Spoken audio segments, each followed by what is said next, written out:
ನಮಸ್ಕಾರ. ಈ ಹೊಸ ವಿಶ್ಲೇಷಣೆಗೆ ನಿಮ್ಗೆಲ್ರಿಗೂ ಸ್ವಾಗತ. ನೋಡಿ, ನೀವೆಲ್ಲರೂ ಜ್ಯೋತಿಷ್ಯದ ಬಗ್ಗೆ ಕೇಳಿರ್ತೀರ. ಕೆಲವು ಭವಿಷ್ಯವಾಣಿಗಳು 100ಕ್ಕೆ 100ರಷ್ಟು ನಿಖರವಾಗಿ ನಿಜ ಆಗ್ತವೆ, ಆದರೆ ಇನ್ನು ಕೆಲವು ಸಂಪೂರ್ಣವಾಗಿ ಫೇಲ್ ಆಗ್ತವೆ. ಯಾಕೆ ಹೀಗೆ? ಇದರ ಹಿಂದಿನ ರಹಸ್ಯ ಏನು ಅಂತ ಯಾವತ್ತಾದ್ರೂ ಯೋಚನೆ ಮಾಡಿದಿರಾ?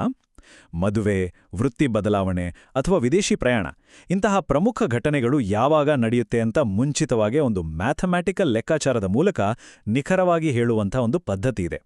ಇವತ್ತು ನಾವು ಆಕರ್ಷಕವಾದ ಮತ್ತು ಅಷ್ಟೇ ಕರಾರೊಕ್ಕಾದ ಕೆಪಿ ಜ್ಯೋತಿಷ್ಯದ ಹಿಂದಿನ ವಿಜ್ಞಾನವನ್ನು ಡಿಕೋಡ್ ಮಾಡೋಣ. ಬನ್ನಿ. ಸಾಂಪ್ರದಾಯಿಕ ಜ್ಯೋತಿಷ್ಯದಲ್ಲಿರೋ ಒಂದು ಕಾಮನ್ ಸಮಸ್ಯೆ ಅಂದ್ರೆ ಕನ್ಸಿಸ್ಟೆನ್ಸಿ ಇಲ್ಲದೆ ಇರೋದು. ಅಂದ್ರೆ ಒಂದು ಘಟನೆ ಯಾವಾಗ ನಡೆಯುತ್ತೆ ಅನ್ನೋದನ್ನ ಪಿನ್ ಪಾಯಿಂಟ್ ಮಾಡಿ ಹೇಳೋದು ಕಷ್ಟ. ಯಾಕಂದ್ರೆ ಅಲ್ಲಿನ ನಿಯಮಗಳು ತುಂಬ ಬ್ರಾಡ್ ಆಗಿರ್ತವೆ. ಬರೀ ನಮ್ಮ ಇಂಟ್ಯೂಷನ್ ಅಥವಾ ಸ್ಥೂಲವಾದ ಲೆಕ್ಕಾಚಾರಗಳನ್ನೇ ನಂಬಿಕೊಂಡ್ರೆ ನಿರ್ದಿಷ್ಟವಾದ ದಿನಾಂಕ ಇಲ್ಲವೇ ಸಮಯವನ್ನ ಊಹಿಸೋದು ತುಂಬಾನೇ ಚಾಲೆಂಜಿಂಗ್ ಆಗ್ಬಿಡುತ್ತೆ. ಆದರೆ ಈ ಸಮಸ್ಯೆಗೆ ಒಂದು ಅದ್ಭುತವಾದ ಗಣಿತಾಧಾರಿತ ಪರಿಹಾರ ಇದೆ. ಅದೇ ಕೆಪಿ ಜ್ಯೋತಿಷ್ಯ, ಅಂದ್ರೆ ಕೃಷ್ಣಮೂರ್ತಿ ಪದ್ಧತಿ.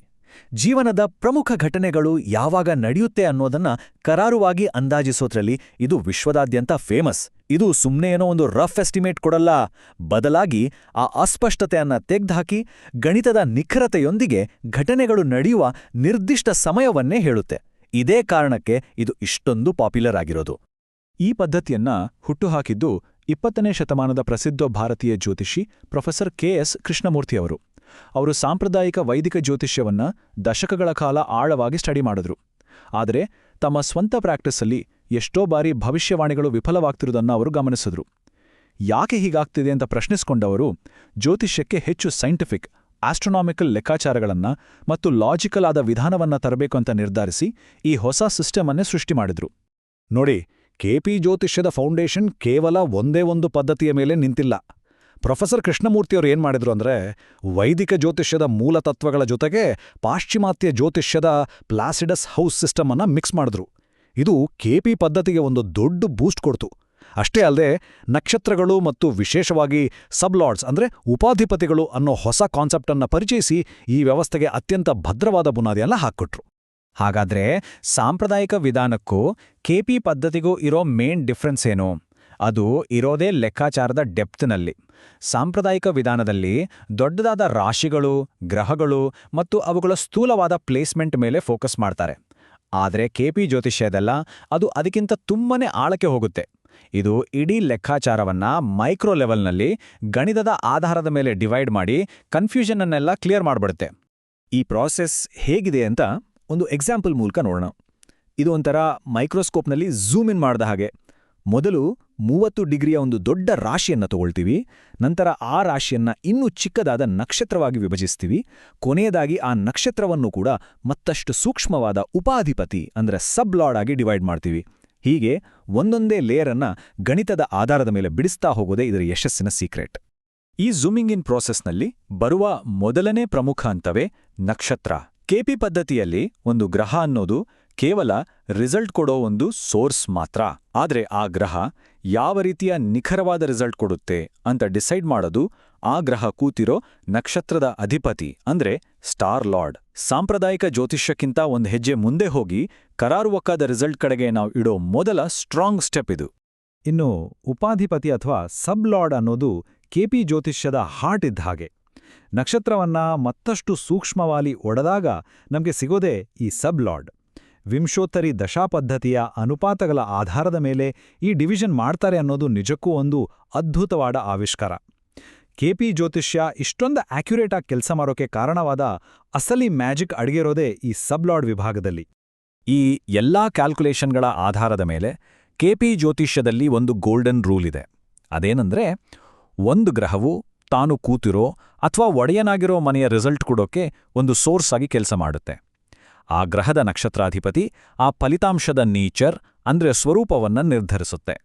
ಆದರೆ ಎಲ್ಲಕ್ಕಿಂತ ಮುಖ್ಯವಾಗಿ ಆ ಗ್ರಹದ ಉಪಾಧಿಪತಿ ಅಥವಾ ಸಬ್ಲಾರ್ಡ್ ಆ ಘಟನೆ ಫೈನಲ್ ಆಗಿ ನಡೆಯುತ್ತೋ ಇಲ್ವೋ ಅನ್ನೋದನ್ನ ಕನ್ಫರ್ಮ್ ಮಾಡ್ತಾನೆ. ಇದು ಕೆಪಿಯಲ್ಲಿನ ಅತ್ಯಂತ ಲಾಜಿಕಲ್ ರೂಲ್.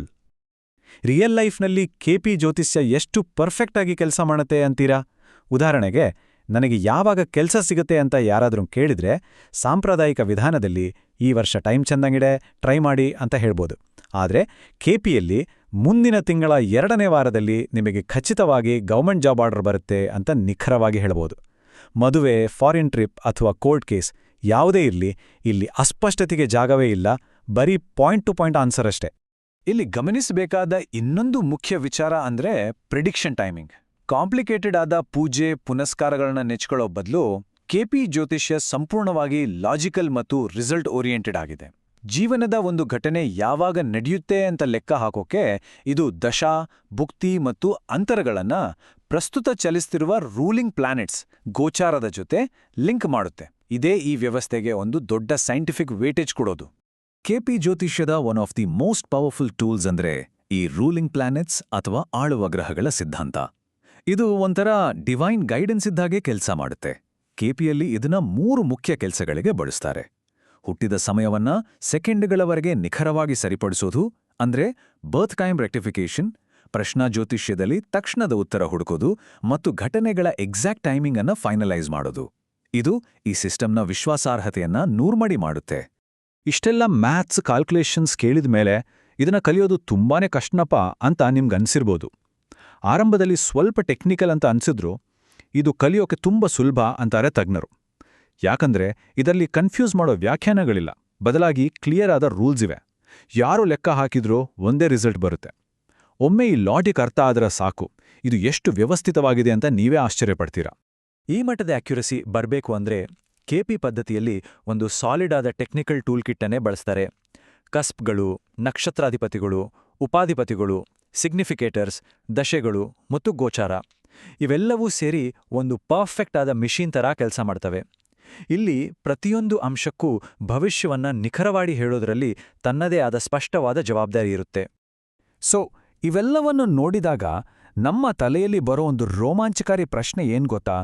ನಮ್ಮ ಜೀವನದ ಪ್ರಮುಖ ಘಟನೆಗಳು ಇಷ್ಟೊಂದು ಸ್ಪಷ್ಟವಾದ ಗಣಿತೀಯ ನಿಯಮಗಳನ್ನೇ ಫಾಲೋ ಮಾಡುತ್ತೆ ಅನ್ನೋದಾದ್ರೆ, ಈ ನಕ್ಷತ್ರಗಳು ಮುಂದಿನ ದಿನಗಳಲ್ಲಿ ನಮಗೆ ಇನ್ನೇನನ್ನು ಬಹಿರಂಗಪಡಿಸಬಹುದು?